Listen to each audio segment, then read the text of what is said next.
truth always wins, even if everyone stayed silent for 3 months. I gave 30 years to Westfield Manufacturing. 3 full decades of showing up before dawn, working overtime whenever production demanded it, never missing a shift unless I was legitimately sick. When they organized a retirement celebration in the main conference hall, I figured I'd legitimately earned every minute of it. The room was absolutely packed. Coworkers from every single department showed up, including guys I'd personally trained 2 decades earlier. The facility director made an appearance. Even some people from accounting I'd barely exchanged words with over the years. My brother Greg brought his wife along, and a handful of neighbors stopped by. Someone had ordered this enormous sheet cake with my name spelled out in blue frosting across the top, and there was a banner stretched across the back wall that read, "Happy Retirement, Marcus." I was positioned near the refreshment table, having a conversation with this guy named Blake from logistics about his new pickup truck, when I noticed her walking through the entrance. Vanessa, my wife of 26 years. She was wearing that navy blue dress she typically reserved for weddings and formal dinners, and she was gripping a manila folder in her hands. Something about the expression on her face and the purposeful way she moved through the crowd made the hair stand up on the back of my neck. She wasn't emotional, wasn't visibly upset. She looked focused, determined, like someone on a mission. She walked directly toward me without acknowledging a single other person in the room, didn't smile or wave at anyone. "What's that?" I asked when she stopped roughly 3 feet away from me. "Divorce papers," she announced, loud enough that Blake immediately stopped talking mid-sentence, loud enough that the conversations happening around us started dying down like a wave spreading outward through the room. I stared at the folder in her hands, then looked up at her face. "You're seriously serving me divorce papers at my retirement party right now?" "I am." She extended the folder closer to me. "Everything's already filled out and processed. You just need to sign where indicated." The entire conference room had gone completely silent now. I could physically feel every single eye in the place focused on us.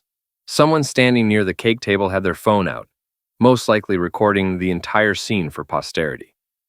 I opened the folder and began flipping through the pages inside. Petition for dissolution of marriage, right there in black and white. Her signature was already present on the bottom of page 3.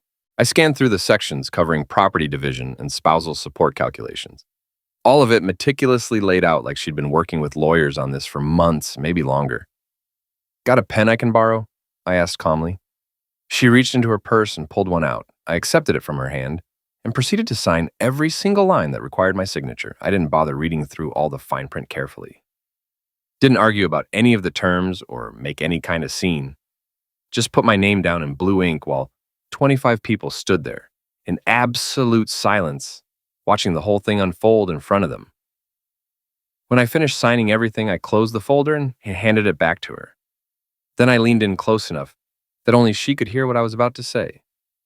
"You have absolutely no clue what you just did to yourself," I said quietly, keeping my voice perfectly calm. Then I stepped back and turned to Blake. "You were saying something about the transmission issues." That's when I heard it starting. Clapping. My daughter Lindsay was standing over by the entrance, actually applauding what had just happened. Slow, deliberate claps at first, then gradually getting faster and more enthusiastic, like she'd just witnessed her favorite team score the championship-winning goal. Then my son Derek joined in with his own applause, both of them standing there, grinning like they'd won something important.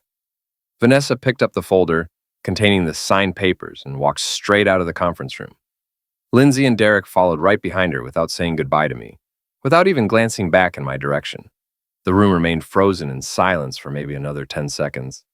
Then Blake cleared his throat awkwardly and mumbled something about needing to get more coffee from the pot. Conversations gradually started resuming around us, uncomfortable and stilted at first, but eventually returning to relatively normal volume levels. My supervisor approached me and asked if I was all right, if I needed anything. I told him honestly that I was perfectly fine, and I genuinely meant it when I said it. I stayed at the party for another full hour after that. I ate a piece of the cake with my name on it, shook hands with various people who were heading out for the evening, and accepted an engraved plaque with my name and years of service on it. When everything finally wrapped up around 8 o'clock, I drove myself home to the house we'd been living in for the past 18 years. Vanessa's car wasn't sitting in the driveway when I pulled up. Most of her clothes had already been removed from the bedroom closet. She'd taken the expensive coffee maker we'd bought 2 years ago and her grandmother's antique china set, but she'd left all the major furniture behind. I sat down on the living room couch and just looked around at everything. The television was still mounted on the wall. The bookshelf I'd personally built from scratch was still there. The area rug we'd purchased at some flea market in Pennsylvania years back. My phone buzzed with an incoming text.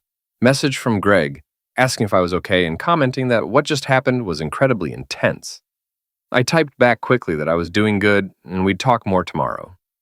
Then I set the phone down on the coffee table and just sat there in the quiet, empty house, not feeling particularly angry or hurt about any of it.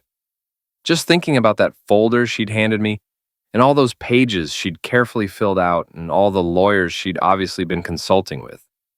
She thought she'd planned absolutely everything, covered every possible angle, accounted for every contingency. She hadn't even come close. 3 months. That's all the time it would take for her to figure out exactly what I meant when I whispered those specific words at my own retirement party. 3 months, and she'd understand perfectly. The first full week after the retirement party incident, Vanessa didn't make any attempt to contact me whatsoever. No phone calls, no text messages, absolutely nothing. I figured she was probably busy celebrating her newfound freedom with whoever had been encouraging her and convincing her this was a brilliant idea. I maintained my routine as simple and consistent as possible. Coffee at 6 in the morning, breakfast prepared by 7. I'd spent 3 complete decades waking up early for factory work, and my internal body clock wasn't about to change its programming now, just because I didn't technically have anywhere specific I needed to be anymore. That following Tuesday morning, I drove across town to the bank. Not our regular branch location where Vanessa knew all the tellers by their first names, but the other branch across town situated near the hardware store. I had a scheduled appointment with a banker named Sophia, sharp professional woman who looked to be in her early 30s. I explained that I needed to make some significant changes to my account structure. She pulled up all my information on her computer terminal. I had one joint checking account shared with Vanessa and one savings account that was registered in only my name. I told her I wanted to open a completely new checking account exclusively in just my name, and I needed to transfer funds from the joint account before the divorce proceedings were officially finalized. How much are we looking to transfer? Sophia asked professionally. Exactly half of whatever's currently in there, calculated down to the penny. She typed for about a minute, then looked up at me. Mr. Castellano, I'm showing a current balance of $8,462 in the joint checking account. You're legally entitled to withdraw your half, which would calculate out to $4,231. That works perfectly. The entire process took maybe 20 minutes from start to finish. New account opened and activated, transfer completed successfully, temporary debit card issued on the spot. I walked out of that bank branch with a receipt clearly showing my new account balance and a temporary card I could use immediately. That same afternoon, I went to see a lawyer about the situation. Not some expensive, high-profile firm located downtown, just a straightforward guy named Victor Hayes, who maintained an office located above a pizza restaurant on Market Street. Greg had used him several years back for some estate planning work and said he was honest and direct. Victor appeared to be around 50 years old, had graying hair, wore reading glasses on a chain around his neck. His office had this distinct smell of coffee and old paperwork that had been sitting there for years. Your wife actually served you at your retirement party in front of everyone? He said after I'd finished explaining the entire situation to him. That's absolutely brutal. It was certainly efficient, I responded. He started carefully going through all the papers I'd brought along with me, the copies Vanessa had left behind for my records. After spending about 10 minutes reviewing everything, he leaned back in his office chair and looked at me. She's requesting spousal support payments from you. Based on what's documented here regarding your income and total assets, she's most likely expecting to receive somewhere in the neighborhood of $2,000 per month. That seems remarkably high to me. It's calculated based on the established lifestyle maintained during the marriage and the documented differences in your respective incomes. She worked part-time at that clothing boutique until sometime last year, correct? That's correct, yes. Victor continued reading through the documents carefully. When he reached page 7, he suddenly stopped and looked up. This is interesting. She's making a claim that the house should be considered marital property and wants it sold with all proceeds divided 50-50. According to her filing, she believes there's approximately $90,000 in equity present, and she's seeking $45,000 of that amount. I didn't say anything in response, just sat there quietly. Victor looked at me over the top of his reading glasses. Is there something important you're not telling me here? The house is completely paid off, I said clearly, when I made the final mortgage payment exactly 4 months ago. He actually blinked in surprise. The entire mortgage is paid? Every single penny of it. I withdrew money from my retirement account, paid the early withdrawal penalty they charge, and cleared the balance. The deeds registered in only my name, because I inherited the down payment money from my father, and we deliberately set the whole thing up that way for tax purposes back in 1999. Victor carefully set the papers down on his desk. Does she know about this? She knew we were getting very close to paying off the mortgage completely. I don't believe she knew I'd already gone ahead and finished it. So she's operating under the fundamental assumption that there's still an active mortgage on the property and that both your names are on the deed. That would appear to be the case, yes. I swear I detected the hint of a smile forming. Mr. Castellano, I think we need to file an extremely detailed response to this petition, a very thorough and comprehensive response. We spent the next full hour going through absolutely everything in meticulous detail. My retirement account that I'd strategically rolled over into a protected IRA literally the day after I signed those papers at the retirement party. The savings account registered exclusively in my name that Vanessa apparently had no knowledge about, which had steadily grown to $40,000 over the years through consistent deposits. The pickup truck I'd purchased and completely paid off with the title in my name because Vanessa didn't like driving larger vehicles. When we finally finished going through everything, Victor walked me to his office door. She's going to be extremely surprised when she sees our formal response. That's precisely the idea I had in mind. I drove home and prepared dinner for myself. Chicken breast, white rice, steamed vegetables. The exact same meal I'd been eating for years, because Vanessa had always insisted that red meat was terrible for my cholesterol levels. But she wasn't here anymore to tell me what to eat, so tomorrow I figured maybe I'd treat myself to a proper steak. My phone rang around 8 that evening. It was Lindsay calling. Dad, we really need to talk about something. About what specifically? About Mom? About what happened at your retirement party? There's really nothing to discuss. She wanted a divorce from me. I gave her exactly what she wanted. You didn't even try to stop her from doing it? Why would I try to stop someone who clearly wants to leave? Long silence on the other end of the line. Then she said, Derek and I just think you could have handled the entire situation differently. Could have handled it differently, I agreed, and didn't want to handle it differently. Mom says you're being cold and heartless about this. Your mother served me divorce papers in front of all my coworkers, and you two stood there, clapping and applauding. I signed the papers she handed me and went home. That's not being cold, Lindsay. That's being efficient and practical. More uncomfortable silence. I have to go now, I said.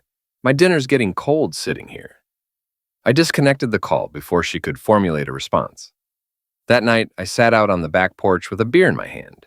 Not the light beer Vanessa always purchased because she thought it was healthier, but the actual regular beer I genuinely liked but never kept stocked in the house because she always said it was too heavy and caloric. 2 weeks down, approximately 11 and a half weeks remaining, before Vanessa would start receiving the complete picture of what she'd actually filed for. Week 3 commenced with a phone call from Vanessa's attorney, a woman named Diane Foster. She sounded approximately 60 years old, had a voice that suggested she'd spent 4 decades in courtrooms arguing cases. She was calling specifically regarding the dissolution petition filed by her client. I informed her that I'd received the papers. She responded that they hadn't received my formal response yet and the legal deadline was rapidly approaching. I told her my lawyer was currently handling everything. She asked who was representing me. I told her Victor Hayes. There was a noticeable pause on the line. Then she stated that she'd like to expedite the entire process, that her client was extremely anxious to finalize the settlement and move forward with her life. I bet she is anxious, I said. Excuse me? Nothing important. I'll let Victor know you called. I ended the call and immediately texted Victor that Vanessa's lawyer wanted to accelerate everything. He texted back within 5 minutes saying to let her wait, that he was filing our comprehensive response that Friday. That particular Friday, Victor filed our official response to the divorce petition. He emailed me a complete copy that same afternoon. 12 full pages of extensively detailed information covering assets, income sources, and property ownership documentation. Every single thing Vanessa had gotten fundamentally wrong in her assumptions and calculations. The house completely paid off and registered exclusively in my name. The retirement account properly rolled over and legally protected. The savings account she had no knowledge existed. The truck completely paid off with the title in my name. And the absolute best part, a formal counterclaim demanding that she pay her proportional share of all household expenses for the 6-month period before she filed, considering she'd been planning this entire divorce while still living in my house and consuming food I'd paid for. Victor had also included a very professionally worded paragraph explaining that based on the actual asset division, and the undeniable fact that Vanessa was perfectly capable of working full-time now that she was divorcing me specifically to pursue her whole life ahead of her. As she'd stated, spousal support payments would not be appropriate or justified under the circumstances. I read through the entire document twice carefully, then called Victor on his direct line. "It's absolutely perfect," I told him. "She's going to completely lose her mind when she sees this." "That's exactly what I'm counting on happening." That weekend, Lindsay called again, Sunday afternoon specifically, right when I was in the middle of repairing the kitchen faucet that had been dripping. "Dad, Mom's really upset about something." "About what specifically?" "About the legal response you filed. She's saying you're deliberately hiding money from her." "I'm not hiding a single thing. Every account, every asset, everything is listed comprehensively in the response documentation. She just didn't know about some of it because she never bothered to ask me about it. She said you're claiming the house belongs exclusively to you. The house does belong exclusively to me. My name is the only name on the deed. I made every single mortgage payment for 18 years. I paid off the final remaining balance 4 months ago. She can verify every bit of this through public records if she doesn't believe me. But you were married to her. Doesn't that automatically make it half hers? Not in this particular state. Not when the down payment came from my inheritance and the deed was deliberately set up exclusively in my name for specific tax purposes from day one. Your mother knew all of this, Lindsay. She just forgot about it. Or she didn't think I'd remind her of these facts." Silence while she processed this. I could hear her breathing, thinking it through. "She's saying you're being vindictive and trying to hurt her." I signed the papers she handed me without arguing about anything. I transferred exactly half the joint checking into my own account, which is precisely what I'm legally allowed to do. I filed an honest and accurate response to her petition. That's not being vindictive. That's simply following the legal process she initiated herself. "Derek thinks you're deliberately trying to punish her for leaving you." Derek clapped and applauded when his mother served me divorce papers at my retirement party. I don't particularly care what Derek thinks about anything right now. Dad. "Lindsay, your mother made a calculated choice, a very deliberate choice, and she's 51 years old, and she decided she didn't want to be married to me anymore. That's fine, but she doesn't get to make that choice and then act completely surprised when it has real consequences." I finished tightening the faucet properly and turned the water supply back on. No leaks anywhere. Perfect repair. "I have to go now," I said. "Tell your mother if she has any questions about the documented assets, she should speak directly with her lawyer. That's what lawyers are for." I ended the call before she could continue arguing. That night, I grilled myself a proper steak out on the back porch, a big, thick one, cooked medium rare exactly how I liked it, with a loaded baked potato and real butter. The exact kind of meal Vanessa would have delivered a lengthy lecture about. My phone buzzed with an incoming text, message from Greg saying he'd heard through the grapevine that Vanessa was absolutely freaking out about the house situation and asking if it was actually true. I texted back confirming it was completely true. He replied suggesting I was enjoying the situation. I told him I was enjoying my steak. He said I knew what he actually meant.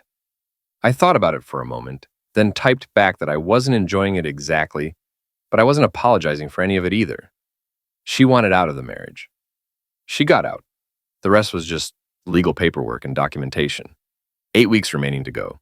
And Vanessa was finally starting to understand what I'd meant when I whispered those specific words at the retirement party. She had absolutely no idea what she'd done to herself, but she was learning fast.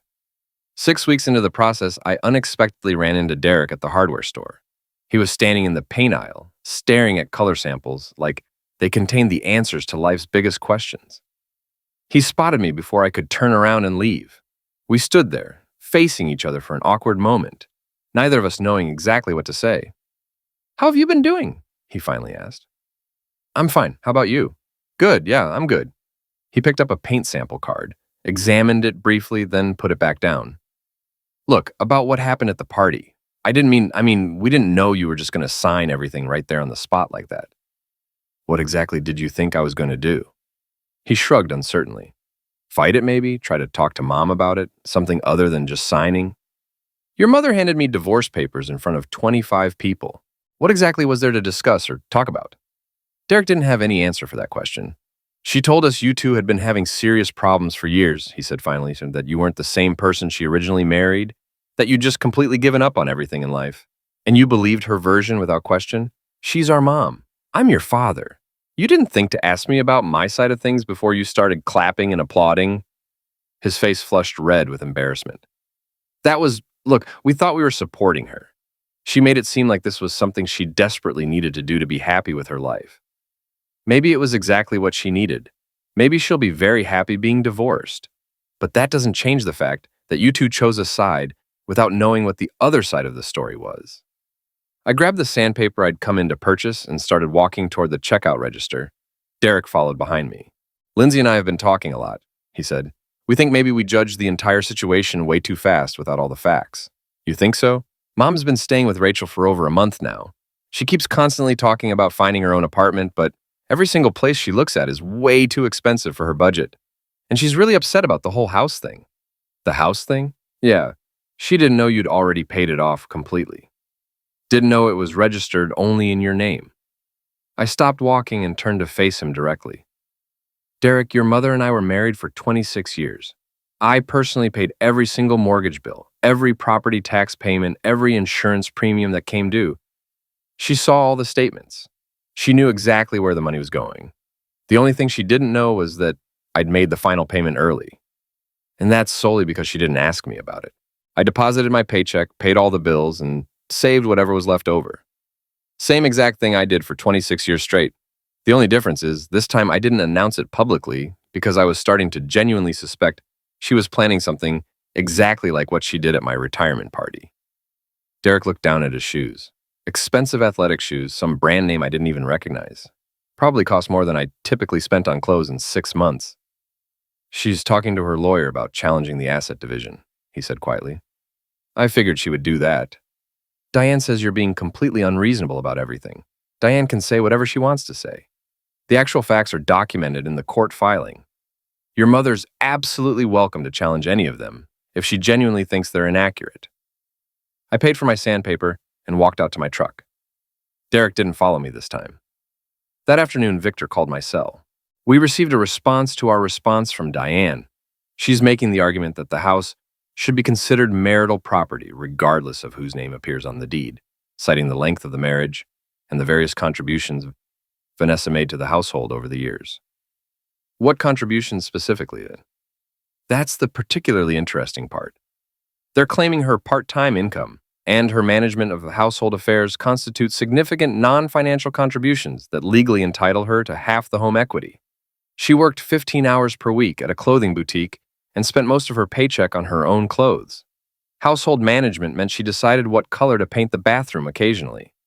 I know that, and you know that, and the judge will know that too once we present everything. But they're definitely going to fight this hard. Then let them fight it. It's going to cost you in legal fees to fight back. How much are we talking? Could be several $1,000s by the time we're completely done. Potentially more if it actually goes to a formal hearing. Victor, I've got $40,000 sitting in savings and a completely paid-off house. I think I can afford several thousand to make absolutely sure the facts are crystal clear to everyone. He actually laughed. Fair enough. I'll draft our counter to their response immediately. 2 days after that conversation, I was getting my truck's oil changed when Lindsay texted asking if we could meet for coffee somewhere. I asked when, and she suggested the next day at 10 in the morning at that place on 5th Street. I showed up at exactly 10 o'clock. Lindsay was already sitting there at a corner table with some elaborate fancy drink and covered in whipped cream and caramel drizzle. I ordered plain black coffee and sat down across from her. Thanks for coming to meet me, she said. You asked me to come. She started picking nervously at her napkin. I talked to Derek. He said he ran into you at the hardware store and you were pretty upset with both of us. I wasn't upset with you. I was being honest with you. Dad, we genuinely didn't know what was actually going on. Mom made it sound like the divorce was completely mutual, like you both wanted it, but she was just the one who made it official with paperwork. And you didn't think to call me and ask my perspective?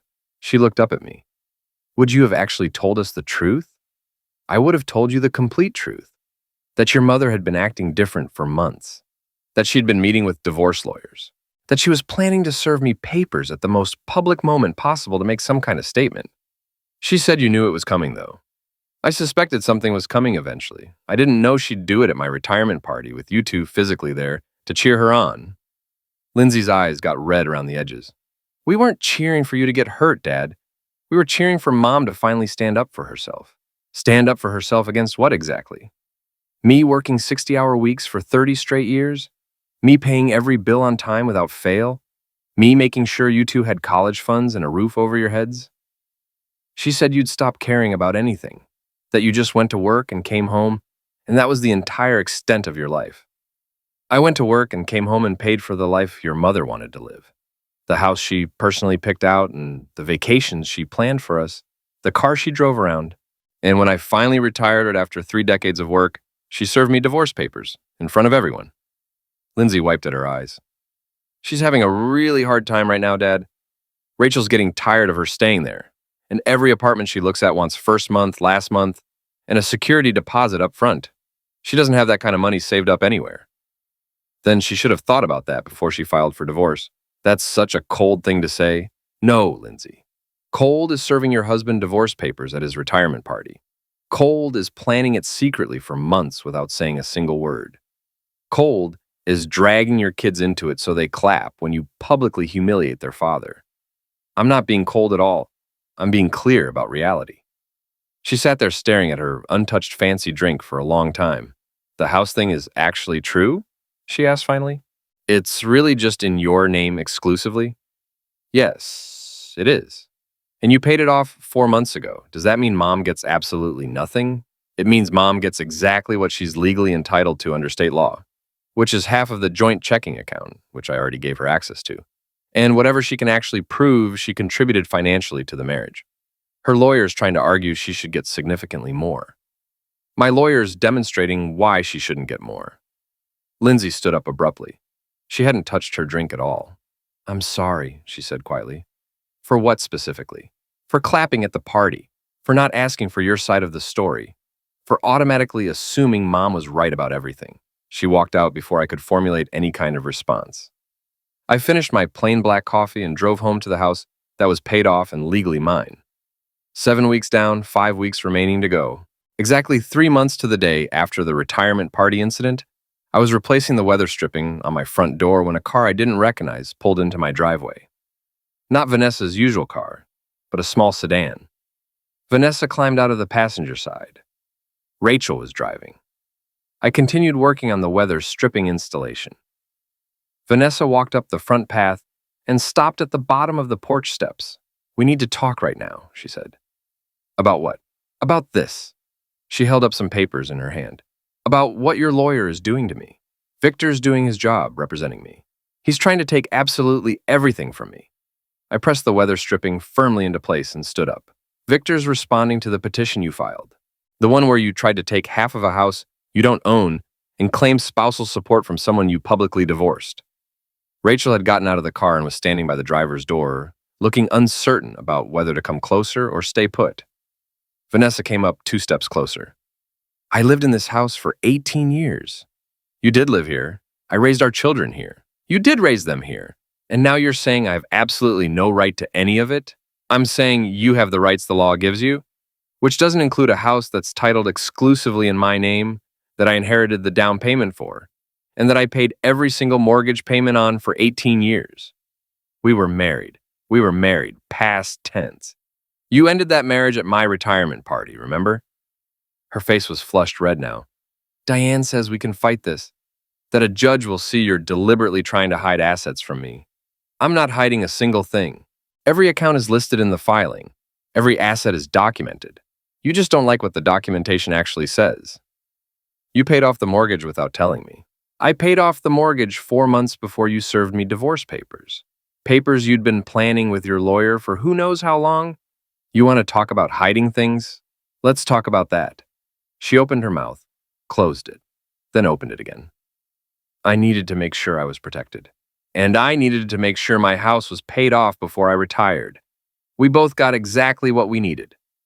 Rachel called out from the driveway, "Vanessa, maybe we should go now." Vanessa ignored her completely. "The apartment I found wants $4,000 to move in. First month, last month, security deposit. I don't have $4,000 available. You have half of the joint checking account. That's over $4,000. I need that money for living expenses. Then find a cheaper apartment. There are no cheaper apartments available, not in areas that are actually safe. Vanessa, you filed for divorce. You made that choice deliberately. These are the consequences of that choice. I'm not responsible for finding you an apartment or funding your new independent life. Diane says you're being vindictive, that you're deliberately punishing me for leaving you. Diane's a lawyer. She's supposed to say that. It's her job to fight for you, just like it's Victor's job to make sure you only get what you're actually entitled to legally. I gave you 26 years of my life, and I gave you 26 years right back. Paid every bill, put food on the table, made sure the kids had what they needed. And when you decided that wasn't enough, I signed the papers you handed me without arguing. That's not punishment, Vanessa. That's me accepting what you wanted." She was crying now, not dramatic sobbing, just tears running down her face. "This isn't how it was supposed to go at all. How was it supposed to go then? I was supposed to—" She stopped, wiped her eyes. "Rachel said I deserved better, that I'd spent all these years taking care of everyone else, and now it was my turn. That I could travel, do things I actually wanted, not just be someone's wife anymore. And you can do all of that as a divorced woman on your own budget. You don't understand. Diane said I'd get the house money. She said with your retirement and the equity, I'd be completely set up. That I could afford a nice place and still have money for everything else I wanted. Diane was wrong in her calculations. Or she didn't ask the right questions. Either way, that's between you and her." Rachel was walking up the path now. "Vanessa, come on. We really should go." Vanessa didn't move. "What am I supposed to do now? Get a full-time job, find an apartment you can actually afford, build the life you said you wanted.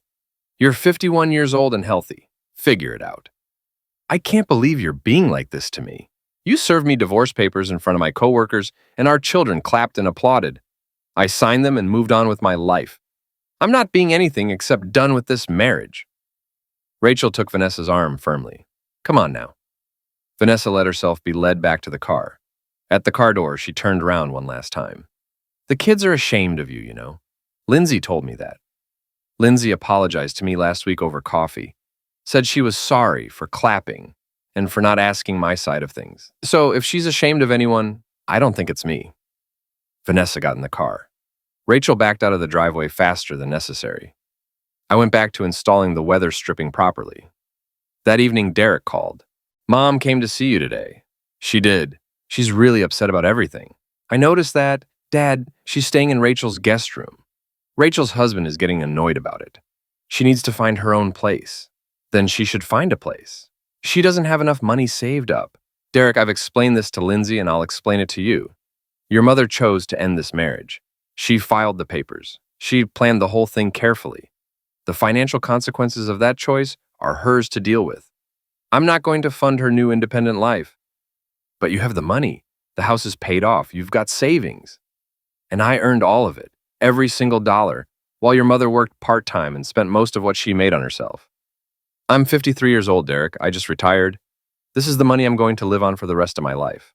I'm not giving half of it away because your mother had unrealistic expectations about what divorce would look like financially." Long silence. "She said Diane's going to file something, try to get the judge to force you to sell the house anyway." "Diane can file whatever she wants. The house is in my name. The deed proves it. The payment history proves I paid for it. She can argue all she wants, but the law is pretty clear on this. What if she actually wins? She won't win. But what if she does? Then I'll deal with it if it happens. But I don't think she will win." Derek was quiet for a very long time. Then he said, "Lindsay told me she apologized to you." "She did apologize. I should have too. At the hardware store when I saw you, I should have said I was sorry for clapping. You should have said it then, yes. I'm saying it now. I'm sorry, Dad. We screwed up badly. We believed Mom without checking the facts, and that was wrong of us." "Yes, it was wrong. Are you ever going to forgive us for it?" I thought about that question carefully. About watching them clap while their mother humiliated me publicly. about the weeks of complete silence after, about Lindsay's apology over coffee and Derek's phone call now. I don't know yet, I said honestly, but I appreciate you asking the question. He hung up. I made myself dinner, thick pork chops, the kind Vanessa never bought because they were too fatty. Real mashed potatoes with actual butter. My phone buzzed with an incoming text. Message from Victor saying Diane filed an emergency motion for temporary support. Hearing scheduled for next week. Was I available Tuesday at 2 o'clock? I texted back that I'd be there. 1 week until the hearing. 12 weeks since the retirement party. Vanessa was finally understanding what she'd actually done, and it was nothing like what she'd expected. The hearing lasted exactly 40 minutes. Diane argued that Vanessa needed temporary support and because she had no income and nowhere to live. Victor showed the judge Vanessa's complete work history, her clear ability to work full-time, and the half of the joint checking she'd already received. The judge was a woman in her 60s with reading glasses and absolutely no patience for nonsense. Mrs. Castellano, she said, looking over the papers. You filed for divorce. You served the papers publicly at a retirement party, is that correct? Yes, Your Honor, and you were aware your husband had recently retired? Yes, but I didn't know about the house situation. The house that's been exclusively in his name for 18 years? The one with public records clearly showing he made every single payment? Vanessa didn't answer. The judge looked at Diane. Your emergency motion for support is denied. Mrs. Castellano is perfectly capable of working full-time employment. The asset division will proceed according to the existing filings. She closed the folder firmly. We're done here. Outside the courthouse, Vanessa stood on the steps with Diane, both of them looking completely defeated. I walked past without saying anything to either of them. Victor caught up with me at my truck. That went extremely well. It did go well. She'll probably try to settle now. Try to avoid a full trial. Let her try whatever she wants. 2 weeks later, Diane called Victor with a settlement offer. Vanessa would take the remainder of the joint checking, her car, and her personal belongings. No house, no spousal support, no ongoing claims of any kind. I accepted the offer immediately. The divorce was finalized on a Tuesday. I didn't attend the final hearing. Victor handled all the paperwork. That weekend, I was staining the back deck when Lindsay and Derek showed up together. We wanted to see how you were doing, Lindsay said. I'm doing good. Deck needed staining. They helped me finish the project. We didn't talk much, just worked together. When we were done, I grilled burgers on the back porch. We ate together watching the sun go down. Mom moved into a one-bedroom apartment across town, Derek said. She got a job at a department store. Full-time position. Good for her. She's still angry about everything. She'll get over it eventually. Lindsay looked at me. Are we okay? You and us? I thought about it carefully. We're getting there. They left around 8 that evening. I cleaned up the grill and went inside to my house. My paid-off house. Quiet, clean, mine. I didn't hear from Vanessa again after that. 6 months later, I ran into Rachel at the grocery store. She told me Vanessa was dating someone new, a guy who worked at a tire shop. Seemed nice enough, apparently. She's doing okay now, Rachel said carefully. That's good to hear. Are you doing okay? I thought about my quiet house, my savings account, my truck, my kids slowly coming back around. Yeah, I said, I'm doing just fine. And I genuinely was.